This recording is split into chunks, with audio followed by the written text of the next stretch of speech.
My name's Nathan Steiner, and I'm from Sydney, and the last week to 2 weeks has been quite cold as well. So on the drive down last night, I was just mindful of not hitting any roofs, because I know a number of my colleagues, when we make the trip down, have got experiences of hitting the roofs down there on the Fed Highway. Given the small group that we have, I'm more than happy to make this interactive as we start going through the presentation and taking it from a thought leadership perspective. Any questions you may have. We've got a small group here, so I don't have to make it sterile in any way, shape or form. So please feel free to scream out, yell out, ask questions. I'm more than happy to make it interactive. But as we kick it off this morning, my name's Nathan Steiner, and I head up the systems engineering team for Australia and New Zealand. And really, from a market perspective, we do a lot of work in the APJ theatre as well as globally. When I look at boiling down the 3 core priorities of my team, that's made up of inside systems engineers, technical pre-sales, as well as solution architects, it's really looking at how we break down business challenges, customer challenges, business problems, translating them into technical solutions that can future-proof a lot of our customers when it comes to not just data protection, but also looking at how they go on that hybrid cloud journey. My background in IT spans 25 years, working in public sector for health, where I was a CTO, Chief Architect of one of the largest government service agencies in New South Wales from a health services perspective, in moving into financial services, IBM, and then working with companies like Citrix and now Veeam, and been leading and growing this team as we look at building out availability platforms for hybrid cloud. And how much has changed through that entire journey, and we'll talk a little bit about, and happy to answer questions on, how I've seen and what I'm seeing from 5 to 6 years ago right until now, and then what we're preparing for from a future state perspective.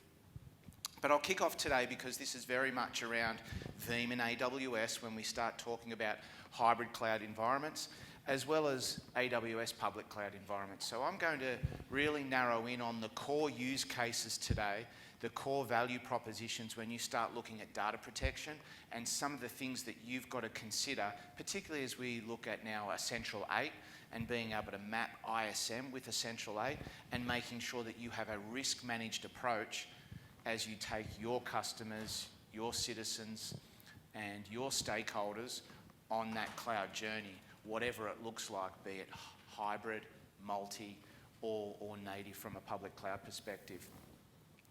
So Veeam is a company, for those of you that may or may not know. Quick show of hands, existing customers or looking at Veeam, looking at how we do this. So existing, no looking, excellent. Okay, so hopefully today I can really solidify some of those gaps that you may or may not have, so feel free to ask questions. The company has had an amazing journey over the last 12 years. We started out and were engineered from the ground up, differentiating when it came to private cloud and server virtualization. I remember back in around 2003, 2004, where server virtualization really started to kick off around the data center, abstracting the logical from the physical and being able to get very large container-based virtual machines onto a physical bit of compute. What we then started to see was the older legacy ways of being able to back up by a physical means was no longer going to work, certainly from the context of opportunity. So being able to inject agentless-based runtime APIs into a server virtualization stack that was vSphere and VMware, you were able to enumerate access to hundreds of thousands of virtual machines and apply granular backup policies based on business application groups and provide instant, high-speed data loss avoidance recovery. That's really what took Veeam in its trajectory of being able to differentiate itself in the market. And when we look at the hybrid cloud computing world today, nothing much has changed in terms of the underlying platform. It is still very much built on a virtualization platform as we start going through that. And that has positioned us very well to be agile in meeting those hybrid cloud requirements as we start going on that innovation journey. Today, we have 18.5 million virtual machines under data protection and under management globally. We're growing net new at the rate in Australia of 400 customers per quarter, and we're growing at about 3,500 customers per month globally. We have 350,000 customers globally with an NPS score of plus 75. So the NPS score is something that from beginning right through to the customer success journey of Veeam that we take very, very seriously. When we look at NPS score, our research and development and our software engineering life cycles, right through to our sales, our delivery, and our post-sales customer success support mantra, very much aligns to how seriously we take NPS score and making sure that we preserve that. And that is, how willing is an existing customer likely to recommend Veeam and continue investing in Veeam as their data protection platform of choice. So when we start looking at Veeam solutions for AWS, there are three core pillars that we focus our solutions and our capabilities on that I'll talk to you this morning very briefly about when it comes to hybrid cloud and AWS data protection and building out an availability platform. The first one is cloud data retention. Being able to leverage cloud economics, looking at S3 and object-based storage as a means of getting infinite, unlimited capacity into the cloud.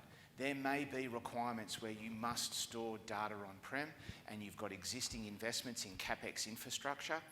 What you want to do is maintain that high-performant disk on-prem so that you can meet the requirements of your operational restore windows for your business. Where you start to look at data growing, sprawling, and becoming more critical, you then can look at how you invest in cloud economics to get a cheaper tier of storage, unlimited capacity, without having to make CapEx investments on-prem.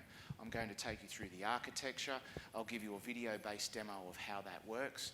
We are architecturally changing the game in terms of how we do Cloud Tier. When you look at the technical capability and you overlay it with the commercial construct that we've built in, we are differentiating to all of our competitors in how we leverage AWS and S3-based buckets to provide long-term cloud data retention.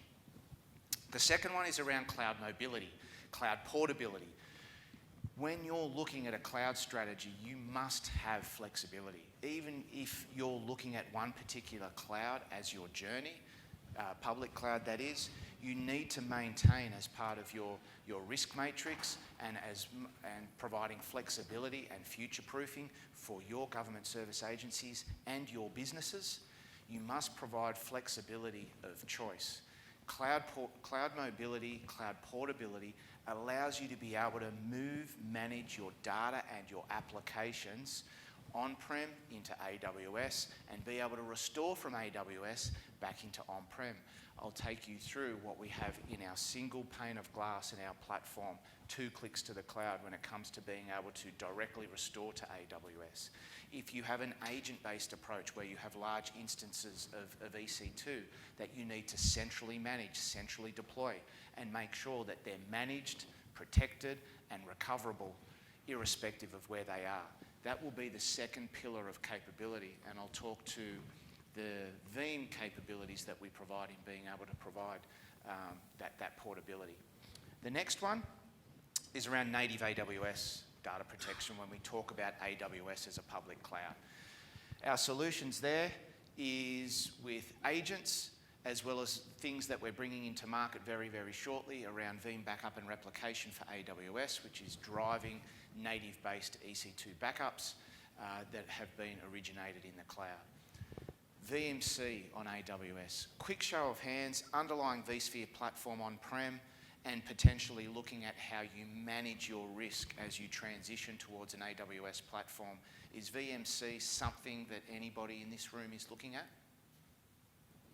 Excellent. And I'll talk a little bit about my history within Westpac around having to manage the journey of transformation when it came to the move of going into AWS public cloud.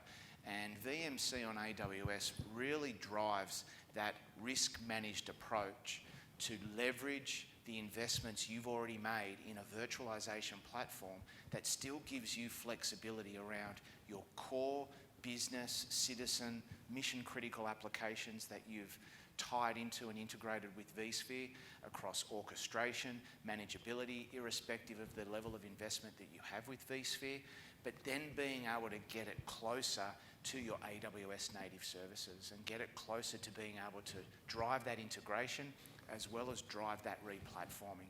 From a commercial perspective, when you've invested in the virtualization and application platform stack as it sits on vSphere, it certainly may not make business, technical or commercial, as well as operational sense to re-platform those applications just to get them cloud native.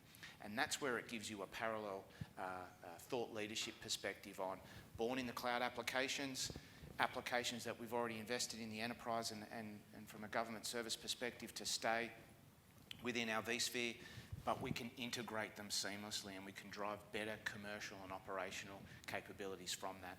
I'll talk about what VMC on AWS looks like for us, and we were the first go-to-market launch partner with VMware and VMC on AWS to provide data protection on that service and on that platform, and we continue to invest and continue to see R&D being driven out from VMC on AWS, and I'll talk about the technical capabilities that we have there when it comes to data protection.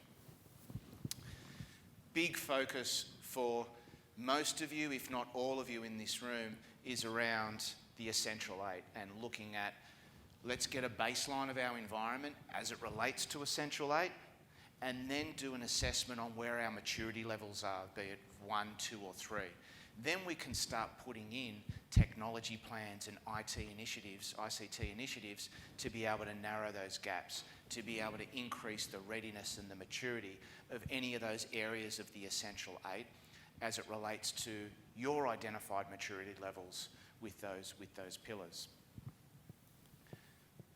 When we look at the Essential 8, that's really about how you're able to bridge what is ISM mandates, policies and guidelines with what you need to be investing in and thinking about from a risk management perspective when it comes to those Essential 8 pillars in terms of maintaining risk management around volatility, natural disasters, malicious attacks, ransomwares.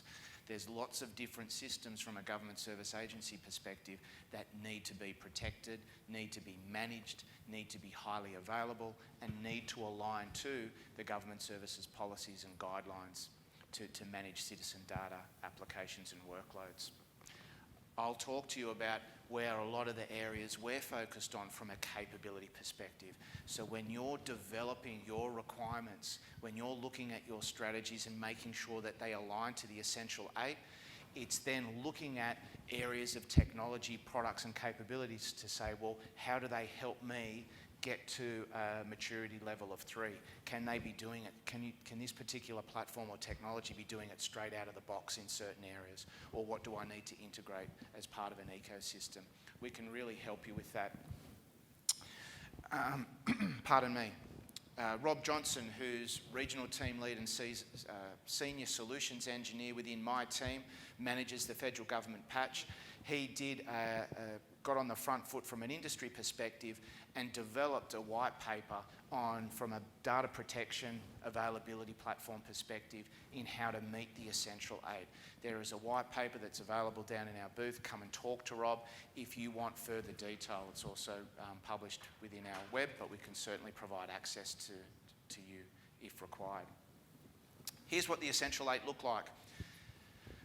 The Veeam Availability Platform can address all 8 of these pillars when it comes to capability. And just very, very quickly, hardware failure, we can do bare metal restores. Malware, we have capability around secure restore, being able to pick up on ransomware attacks with our Veeam One management and monitoring platform. When you start to see high I/O writes on your high-performing disk or on your critical backup repositories, we're able to instantiate, automate or initiate backup-based snapshots. We can orchestrate failovers if a particular data center is becoming under a ransomware attack. Orchestrate the failover of data or VMs that may not yet have been impacted by ransomware or malware. When I look at testing, We have a capability called Data Labs, being able to leverage your backup lakes, spin them up into network isolated environments that is a real-time snapshot of your production data, and be able to do DevOps, application migration, re-platform testing, all without having to invest in CapEx infrastructure, be it development, staging or test infrastructure. You can leverage it from your backups. Testing is a really big one. Veeam Availability Orchestrator allows you to build, test, automate, and document your BCP and disaster recovery service continuity plans, all off the back of what the Veeam Availability Platform is protecting in terms of your environment. If it's a virtualized environment and we're already protecting it, we have an understanding of all of your mission critical, business critical application, containerized applications. We're able then to test the failover. We're able to do failover testing, readiness testing. We can document that into a BCP plan where you can give it to your operational risk stakeholders and say, we are testing every day, every week, every month, the automated failover and spinning up of our most critical applications or our entire virtualized environment. Rogue employees, when we look at our Veeam Explorer tool sets, or we're going in with particular change control that from an Active Directory perspective may make wide-scale changes on group policies. Your ability to granularly revert out, your ability to restore from backups and do live mounts of the backups that you've taken, and be able to granularly restore SQL, Exchange, Active Directory, Oracle, are very, very powerful capabilities. Let's now focus on VMC on AWS and look at what is really, really important when we start looking at reaching maturity level 3 and how Veeam can help you do that from an Essential 8 perspective. And the first one on the left is around being able to have testable backups and replicas. Big part of our solution, it's market leading and it's competitive differentiating, is Data Labs. The ability to leverage what you've already taken as a backup, spin it up into an isolated environment. We use masquerade IPs. We can take your environment that is from backup. We've backed up your entire virtualization environment. We know your DNS, we know your Active Directory, we know all of your business and mission critical VMs that interoperate with each other. We can spin them up in a network isolated environment and give you the ability to test, patch, re-platform. You can scrub data to meet GDPR, to meet any form of privacy or medico-legal requirements, any type of regulatory and compliance requirements where you may need to scrub data before it goes back into production. You're able to leverage that from a Data Labs perspective. Sure Backup and Sure Replica provides the ability that no other availability platform in our market can do, which is to test and verify 100% that anything you've backed up will be able to be restored in the event of a disaster. It's one thing to be able to back up, but it's absolutely critical and more important to know that at any point in time you need to restore any of your applications, your data, or critical files, that you're testing as part of operational requirements, 100% verification. We don't only do that with backups, we also do that with replicas. So where you have multiple data centers and you have a replication orchestration strategy where what you have in the primary DC, you want to replicate. You want to make sure that anything that you're replicating in the event of a failover will be able to fail over in an orchestrated way. Sure Replica tests that with the underlying Data Labs platform. Veeam Cloud Mobility and Cloud Tier allows us to provide portability, restoring what you have as vSphere or Hyper-V workloads into AWS, be able to restore back if you're taking virtual agent-based backups from a central platform perspective. You can also restore those into AWS and or restore them back. When we look at Veeam Cloud Tier, and I'll talk to and get under the covers from a detailed architecture perspective with that, is the ability to have high-performant disk on-prem and unlimited capacity and scalability out into the cloud while still maintaining very good control over the data, where it sits. I'll talk a little bit about the differentiating capabilities we've got with immutability. Meeting Essential 8, providing immutability that allows you to write once and read many, is a very, very powerful capability that allows you to leverage off-site locations. Data immutability I've just covered as that third use case.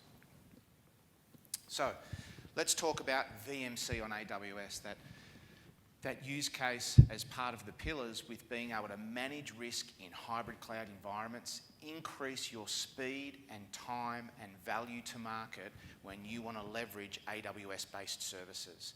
You don't have to re-architect your platforms. You don't have to lift and shift, which will come at cost, at risk, and uncertainty. You've already invested architecturally and technically in a platform that maintains most, if not all, of your business, citizen, and mission-critical applications. However, you want a way to be able to leverage all of those services that can provide value to those applications that may be sitting in an AWS-based environment. So how do you get them closer and still maintain data protection over those business, citizen, and mission-critical applications? VMware Cloud on AWS is really just an extension and augmentation of what you already have on-prem as a private cloud. It's vSphere sitting on bare metal hosts inside AWS data centers, and then allows you to seamlessly network and look at an extension of your on-prem data center as that sitting in an AWS environment. The benefits that you've got is it's one step closer to migration into cloud-native services, and it's one step closer to being able to create an integrated ecosystem when you start wanting to leverage those application services. In all honesty, VMC on AWS is really a seamless flick of the switch as it pertains to Veeam. When we look at some of the use cases, we're seeing the uptake in larger commercial and enterprise segments with large environments that want to protect their investment in vSphere, want to protect their strategy around server virtualization for key mission-critical applications, but also take it one step closer to being able to integrate it with AWS-based services. What are some of the capabilities and features when we look at Veeam backup and replication in the way in which you'd be running it within an on-prem private cloud environment sitting on vSphere, and then what it looks like when you've got vSphere sitting on AWS? The features and functions are pretty much at feature parity with respect to being able to leverage backup copy jobs, being able to do and leverage the same backup policies that you've got with your on-prem environment, replicating those workloads into VMC on AWS and making sure that they're protected and maintained. The capability of being able to granularly restore files, data, containers, attributes from an AWS-based instance sitting on VMC is exactly the same experience, feature, and function that you would leverage for your on-prem environments as well. How does it look in terms of a use case? You can back out of VMC on AWS into AWS. Spin up an EC2 instance with a backup, Linux-based backup repository, and anything that you've got running in VMC on AWS, you can create as part of a 3-2-1 strategy, back it up out onto the cloud. Leverage S3 buckets and make sure that you've got the full capabilities of being able to leverage AWS as an off-site target for your backups. When we look at the second use case, it's around replication. You're able to replicate anything that you've got from VMC on AWS into your vSphere data center. That vSphere data center may not necessarily be your private cloud. That vSphere data center could also be a Veeam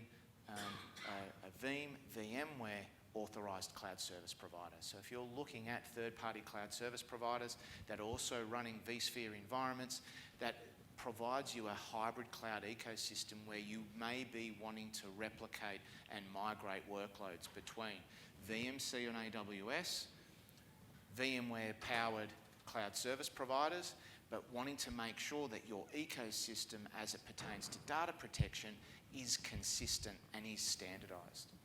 And the third one is being able to replicate from a VMware-based data center. So that's where you've got your private cloud, you've got VMC on AWS, and you want to be able to replicate your virtual machines and workloads and know that there's consistency and standardization around making sure that all of those applications, all of that data and all of those business critical workloads are being backed up and protected with the same policies in a single and standardized, consistent way. So what about Amazon EC2 instances? The ability to deliver simple backup. This was one of the strategies that we had as we went into the foray of delivering agents as part of our multi-product ecosystem. When you look at AWS and public cloud environments, you don't have access to the hypervisor, and the application platform and the way in which it's architected is slightly different. So the great thing that you've got when you develop virtual agents is you've got the ability to centrally manage, centrally deploy, and centrally protect your EC2 instances that you may be running in AWS in the same way as you'd be protecting those instances, either physical or virtual, within a private or managed cloud service provider environment. So the benefits you've got is a simple, consistent way to back up, restore, and centrally manage those EC2 instances within AWS. From a Windows perspective, we can provide pretty much 12 key use cases when it comes to leveraging change block tracking, application-aware processing, parallel processing, centralized management and deployment, instant recovery to Hyper-V, a really, really powerful use case in the event of not just disaster recovery invocation. If you've got physical or virtual agents that you want to bring into your private cloud deployments that may be sitting on either Hyper-V or vSphere VMC on AWS, you've got the ability to do that via an agent-based approach. What do the application explorers look like? SharePoint, SQL, Oracle, Exchange, Active Directory, being able to do granular recoveries, another differentiating capability within our product set that allows you to not just lower the recovery time objective, but be able to bring your business back up online quicker. When you look at some of those things around Essential 8, malicious attack, inadvertent accidental deletions, doing wide-scale group policy changes that may have an impact that was unforeseen, you need to be able to restore out, revert back, and get the business up and running as quickly as possible. Particularly when you're looking at Active Directory now as a key authentication pillar with respect to line of business applications. One small change to a container, line of business unit that contains authentication attributes can render a particular user or thousands of users unable to access a group or ecosystem of applications. A quick revert out of those and restore back of those attributes can get authentication to your line of business applications up and running very, very quickly. Very powerful use case, very powerful capability, and has got a lot of businesses out of trouble very, very quickly when it comes to authentication, as an example.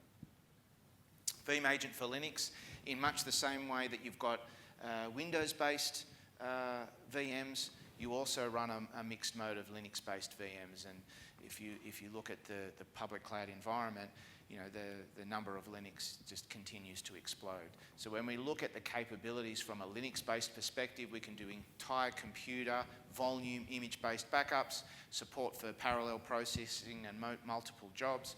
You can customize with pre- and post-thaw scripts to be able to get a full end-to-end seamless when you're starting to look at the integration that it has with other applications and other system dependencies. Being able to run pre- and post-thaw scripts is really, really important and required.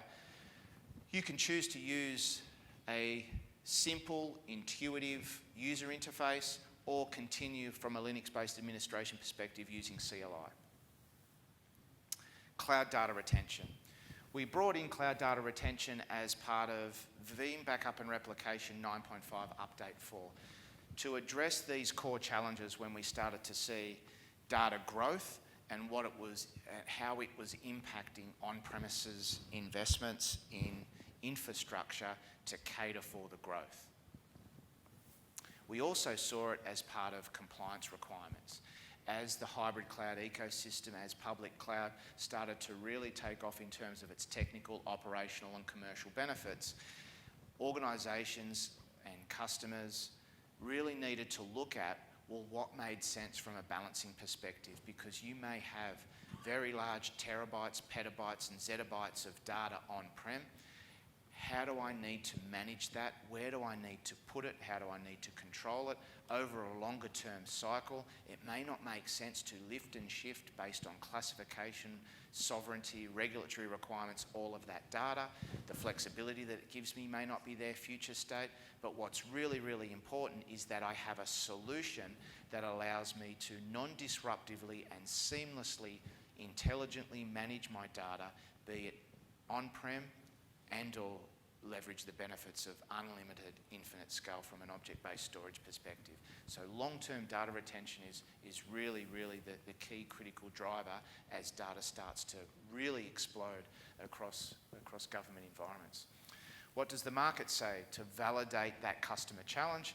We're looking at, really, really important when you're looking at your data centers, it's all about cost reduction. It's all about shrinking the footprint where possible. And those cost pressures of, if I'm making investments on-prem in a CapEx infrastructure over a 1 year, 3 year, 5 year term, how do I make sure that I can still meet the business requirements to be able to be elastic?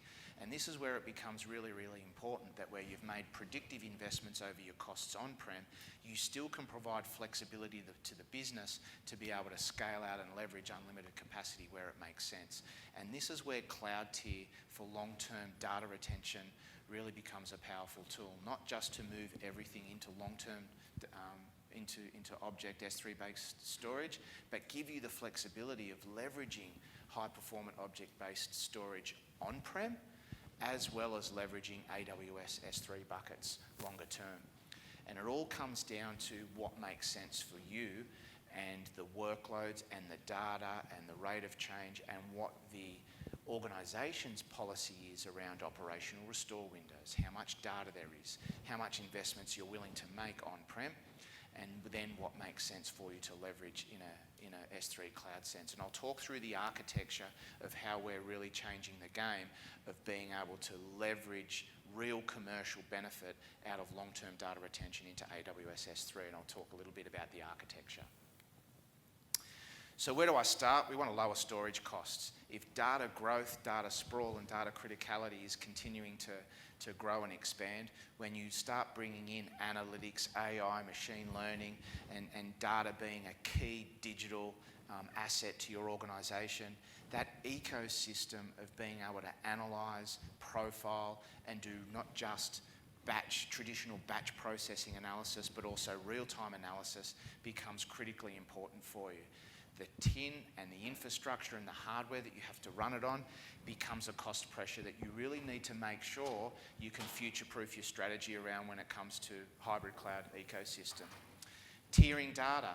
You, in line with your data classification and your regulatory requirements, want to make sure that as part of your operational restore windows that I can recover very, very quickly from on-prem, or from a regulatory perspective maintain on-prem, I need to also have a capability that non-disruptively, seamlessly and simply can move and write data out into an S3 bucket on AWS if I so choose.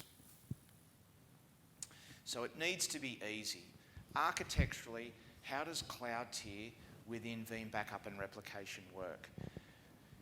You have to have your performance tier, which you've already got on-prem writing to disk today. It's either a DAS, NAS, or dedupe device that's maintaining your backup repositories as a high-performant disk. That requires you to leverage all of the benefits out of quick operational restore windows, high I/O writes that allow you to restore very, very quickly, and be able to bring back the business from an on-prem perspective very, very easily. That data also may be sitting with a managed cloud service provider or government service agency that you're consuming services, backup or data protection services from today. What we then do, as part of that performance tier, we add a capacity tier. That capacity tier is an S3 object-based bucket.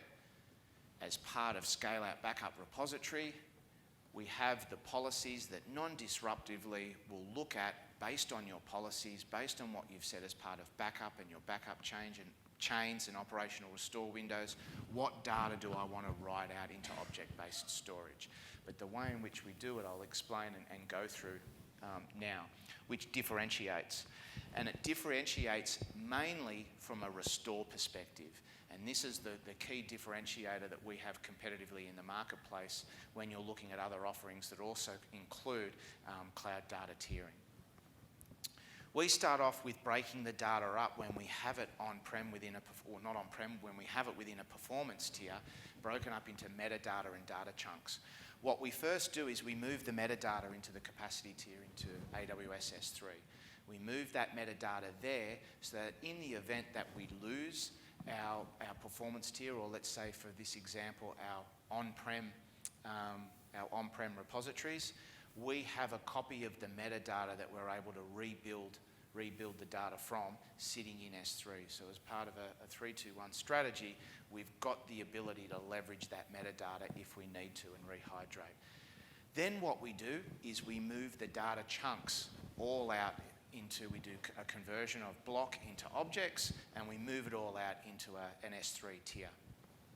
What that allows us to do is to maintain a dehydrated carapace or shell on-prem, where we have the ability to understand what it is that we've sent up. The beauty of this is that we have an on-prem cache as well as an off-site cache to allow us to, if we need to restore data, if we need to bring data back, we don't have to necessarily go to the cloud or go to the S3 bucket to do it. We can be doing it on-prem, leveraging the storage that we already have on-prem. What that allows you to do is restore quicker, restore in a more simplified way, and more importantly, lower your egress costs, because we can do it granularly from the cache data that we have on-prem.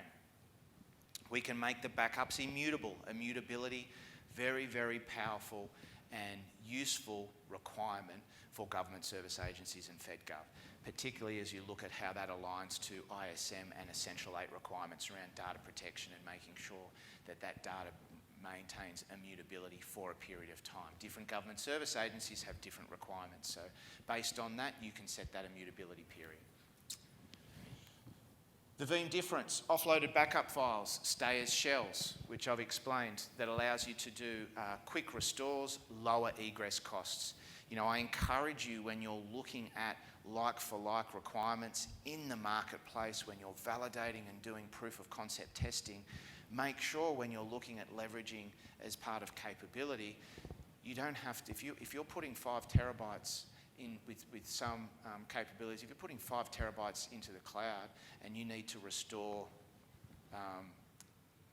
50 meg, you will need to bring those 5 terabytes back just to restore the 50 meg.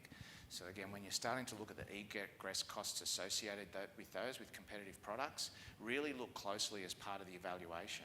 With Veeam Cloud Tier, we have the cache on-prem, we have the cache and the changed blocks/objects.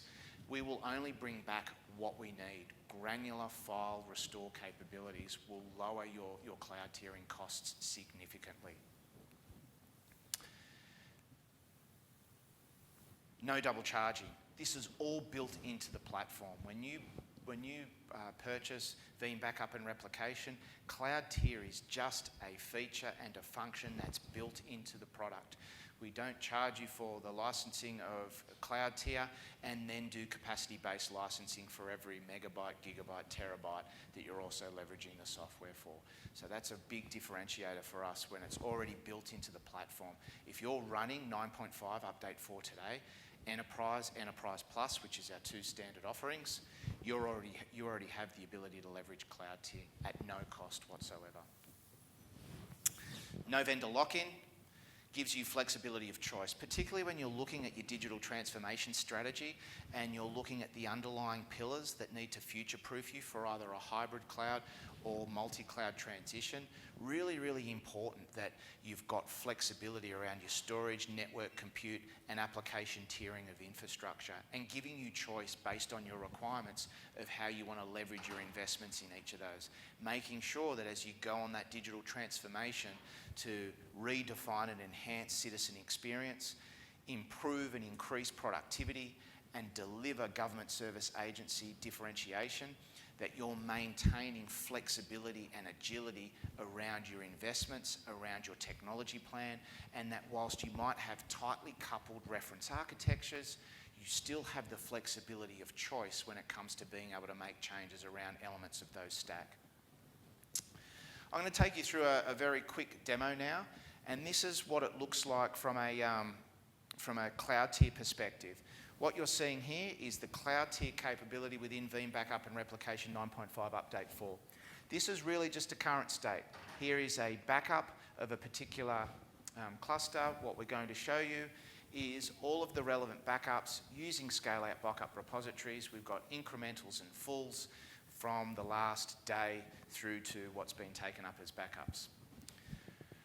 What you can see now is we'll go into and show you the file size of these backups, which are on-prem. They're on the performance tier on a high-performing disk, 59 gig. Take note of that 59 gig in terms of this particular backup instance. What we're going to do now is go into the backup infrastructure, have a look at the backup repositories, and you can see the number of extents on-prem that are made up with direct attached, network attached, dedupe storage appliances and or object storage. With object storage, we've got the ability to do any S3 or object-based, blob-based compatible. You can see there S3, we've got about 34 S3 compatible connectors. Let's go into the AWS S3 bucket and we will create a storage repository in S3 that we can add to our existing backup policy. All you need to do is your AWS credentials, specify your data center region. Using the following gateway server will allow you to leverage a proxy as part of a secure by design that bridges your on-prem environment with your AWS network environment. Choose your regions, choose your buckets, choose the granular folder that you may have segmented, whether it's line of business, multi-tenancy, how you've categorized your backups. This is just showing the element of customization. You can manage your costs and your consumption within AWS S3 if you've got limits or capacity constraints that you just want to be able to manage and take care of. So it's not like somebody can inadvertently add a particular policy that all of a sudden will send 5 petabytes of storage into long-term data retention. If you look here, we've now gone into our AWS storage instance and you can see what we created under the S3 bucket and the folder, but as yet there are no objects, no backup files yet in that repository. So what we're going to do is we're going to add the repository as part of our existing scale-out backup repository. We've got 3 extents on-prem. We're going to go through now. There's the 3 extents as part of the performance tier that's already existing and being added on-prem. We can choose data locality or we can drive performance. The capacity tier is what's really important here. We're going to extend it and we're going to add the S3 bucket to that. You can see here we can set our operational restore windows of when we want to tier out, when we want to write out backup files and our backups into the S3 bucket. And that's all built around our operational restore windows that we want to maintain on-prem. We can encrypt it at rest in use in transit, AES 256-bit. We apply those settings non-disruptively, very seamlessly. What we've done now is added an S3 bucket into our existing backup policy. Seamless Cloud Tier capability. What we're going to do now is look at the policies. We're going to run and set those policies, and we're going to fast forward the demo. You can see here the SOBR tiering was successful.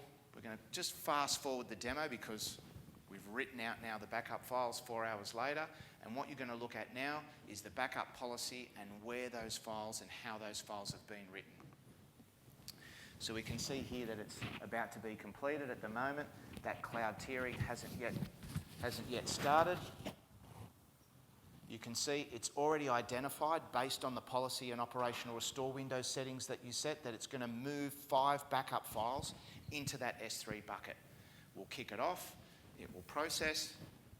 You can see it's using the on-prem extent 150 scale-out extent, and now it's moving those 5 files all into AWS S3 bucket Cloud Tier, completely non-disruptively. If we go back into that backup job and we look at everything that's run, you can now start to see those 5 backup files, what's run and maintained on-prem, and what has moved into the object storage repository. Now we'll go into the storage and you'll see that reduced from what was around 56.9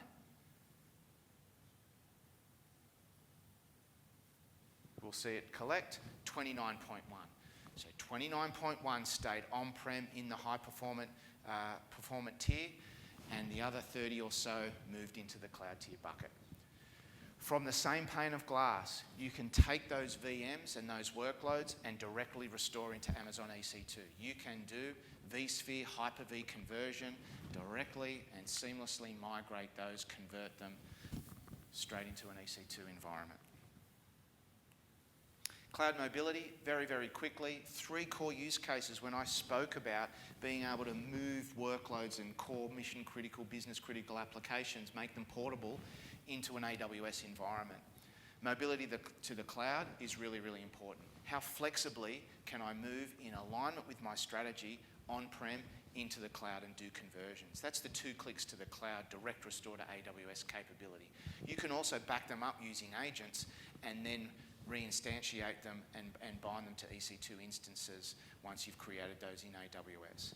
Data recovery, as much as you've moved them and you've made them available now to meet business requirements, what's even more important is that you've got a consistent, standardized approach to being able to back them up and be able to restore them and meet availability requirements.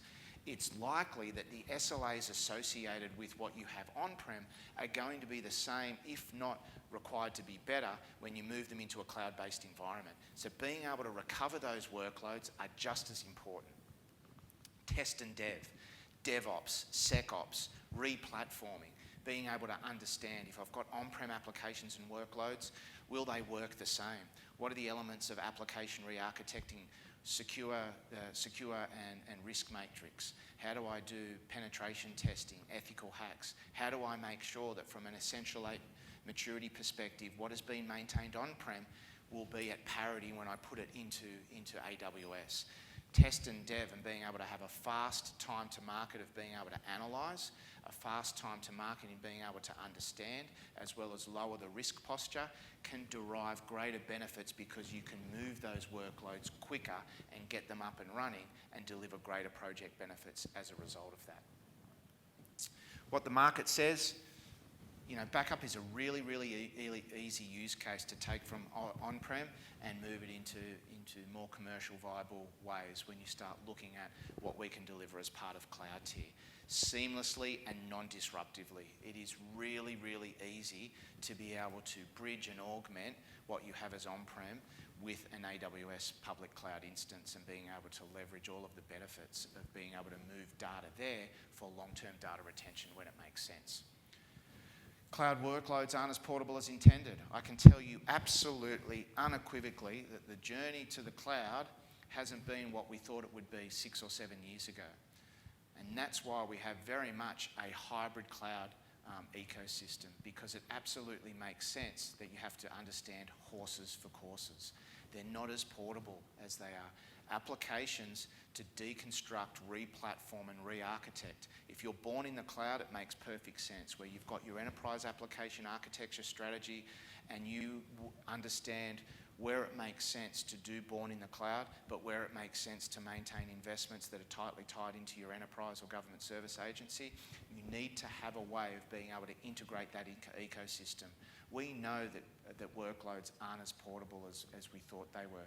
Having a way of being able to run virtual workloads, do 2 clicks to the cloud and directly restore them as EC2 AWS instances is a capability that we run out of the box very simply and very easily, and we can take you through that and step you through the process. We've got demonstrations down in our booth this morning.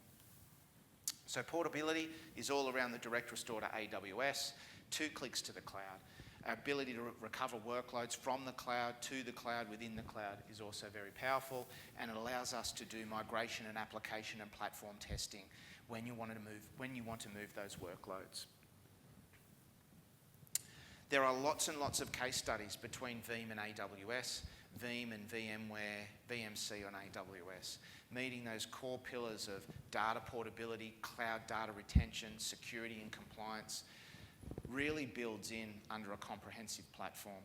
We're not stopping there. Innovation is part of our core values. Maintaining a strong NPS score is built upon you as our customers and you that are evaluating our technology and continuing to move and invest with us so that we can continue to provide high availability services across a hybrid cloud ecosystem is what we continue to strive for from a customer-centric view. If you have any unique use cases, if you want to discuss any of your challenges or get a further understanding of the Veeam Availability Platform as it pertains to us and AWS, please come down and see us at the booth. We have sales, technical pre-sales, as well as channel and marketing there. Thank you for your time, and I hope you enjoy the day of the AWS Public Summit. Thank you.